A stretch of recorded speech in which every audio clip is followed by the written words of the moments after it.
What's up, everybody? This is Shagbag TV, where we turn lessons into blessings. Happy holidays. We talk wealth, building digital assets, and exposing you to more leverage for the holidays. What's really out there that most people never get taught. Sometimes wealthy people use things like creative financing, leveraging stocks, whole life insurance, things like that. But today, we're focused on crypto and digital assets. Not hype, not price, infrastructure. So I hope everybody's having a great holiday start. I mean, we still got to go to work next week. It's kind of falling on one of those things, unless you got the 2 weeks off. But if you're only watching the charts, you're missing the real game. Okay, let's cut into it right now. I don't marry coins or meme coins or anything like that to make quick gains. I study systems. Let me tell you what I mean by that, right? Let's start with Hedera. I could start with any coins, but like fart coins, those meme coins. But nah, let's start with Hedera because this one throws people off. HBAR doesn't look sexy on the chart, but charts don't build the future. So in this video, you're going to get my train of thought, my way of thinking. So Hedera positions itself as enterprise-focused infrastructure. That means it's built for long-term use, designed to work with existing systems, governed, not chaotic. It's not trying to overthrow anything. It's trying to plug in. What does that fool say? That 304 onk? Or is it? No, it's 604 onk. He's like, I'm trying to plug the streets in. Well, Hedera's trying to get plugged in. One thing people don't really understand about Hedera is the governing council. This isn't anonymous whales behind the screen. It's real organizations, different industries, different regions, shared oversight. That's boring to traders, but critical for institutions. And now let's be very clear. If you're holding HBAR, you don't get a vote on protocol decisions. This isn't Dial, where retailers have their own governance, right? HBAR operates in the open. You could go to their website. I'm going to post this right here. Read public documentation, follow council updates, track decisions and roadmaps. And yes, there are public channels where developers and community members could give feedback, propose ideas, and participate in discussions. That's not voting power, but it still matters. So, why this structure exists? Hedera wasn't designed for traders. It was designed for enterprises, institutions, long-term system stability. Like I said, that's boring for traders, but critical for institutions. So, this is where I really want this to sink in. You don't want a global system being decided by whoever bought the most tokens last week. You want stability, accountability, and accountability. That's the trade-off. So I'm not worried about short-term price action. I'm watching global conditions, regulation, where institutions are positioning. HBAR to me is a long haul infrastructure watch list asset.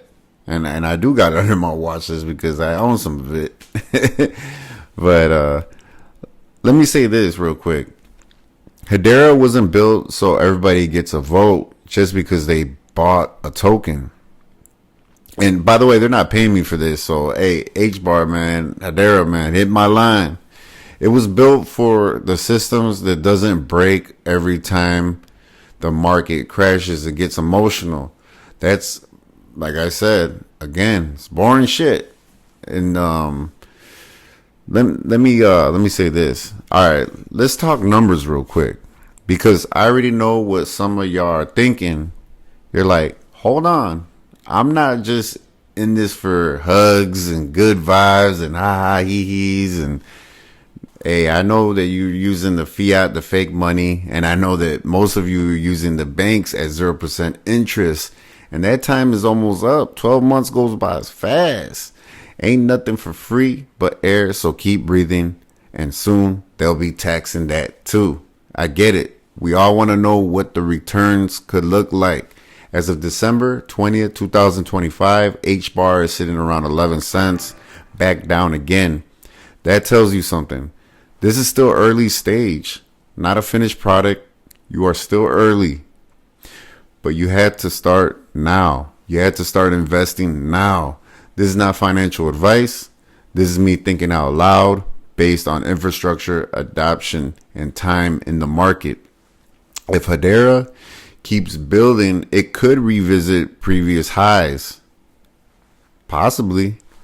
Could it push beyond that over multiple cycles if real adoption shows up? In my opinion, yeah, it could. Purely speculative, long-term thinking, something like $1.50 to $1.90 in a strong cycle isn't crazy. This is not a guarantee.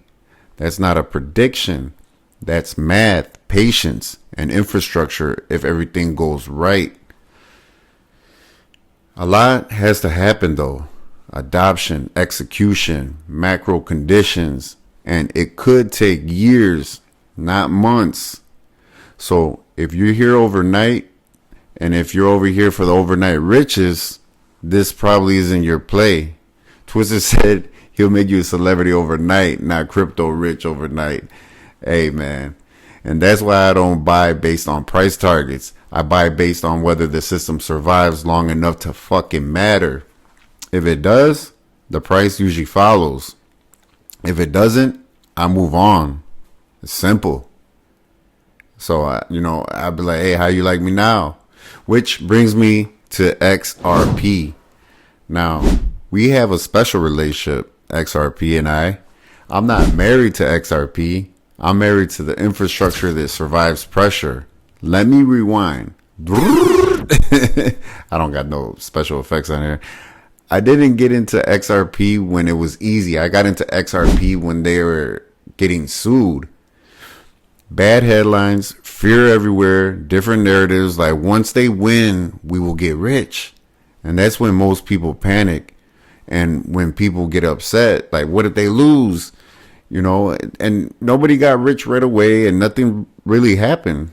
I mean, it didn't really move a needle that much. And that's when I paid attention. And I got one word: resilience. Most projects disappear under pressure. XRP didn't. They kept building. They stayed visible. They fought it out. And I respect that because I'm built the same way. Resilience recognizes resilience. Ripple doesn't sell rebellion though. They sell integration. Think about it and what they've been doing. And if you follow the news, look it up, type it up in your computer, Ripple. They work with institutions, not against them. So while others like Bitcoin maxis were ridiculing them, they were working on closing deals. So leadership matters to me, and it should for you too. While people argue online, Brad Garlinghouse is doing something else, meeting regulators, expanding payment corridors, positioning for long-term relevance. That's not fluff. That's execution. Ripple has been moving deeper into regulator territory, institutional custody, liquidity management, trust style structures. That doesn't mean moon tomorrow. It means they're building plumbing, not posters. Let's anchor this in reality. As of December 20th, 2025, XRP is trading around $1.20 or $1.92. That's the now, not the future. Purely speculative, long-term thinking. If XRP continues expanding institutional use and keeps its footing, then yeah, revisiting exceeding prior highs is possible. Numbers like $5, $7, $10 are crypto theories, but not promises. That means it doesn't mean it will. right? Jay Claver philosophy, you know, to the triple digits. But if it keeps on its infrastructure and keeps on building, then let me be very clear. The day the building stops, the day the infrastructure story breaks, or the strategy shifts away from real systems, I'm fucking out. No emotions, no loyalty. Call me what you want. I failed the XRP army. Whatever. I follow structure, not symbols. So let's recap. Different lanes, same philosophy. XRP handles payments and liquidity. Hedera focuses on enterprise systems. Both are built for world that's getting more regulated, not less, because we see it every day. So in closing, my friends, I'm not here for the fast flips. You could look at this like a house. I'm here to understand how the world is being built. And if you're looking at houses, I'm getting the equity. I want the equity out of the asset. I don't want to just fix it, flip it, and then sell it, unless it's an asset I don't believe in. And these are assets I believe in, and I got conviction. This is Shagbag TV, where we turn lessons into blessings. And hey, we love speed to exceed, but we use critical thinking before we proceed. No shortcuts, because when we step into our purpose, we step with love, honor, respect, integrity. We think legacy, and that's what's going to make us legendary. All right, man, I'm out.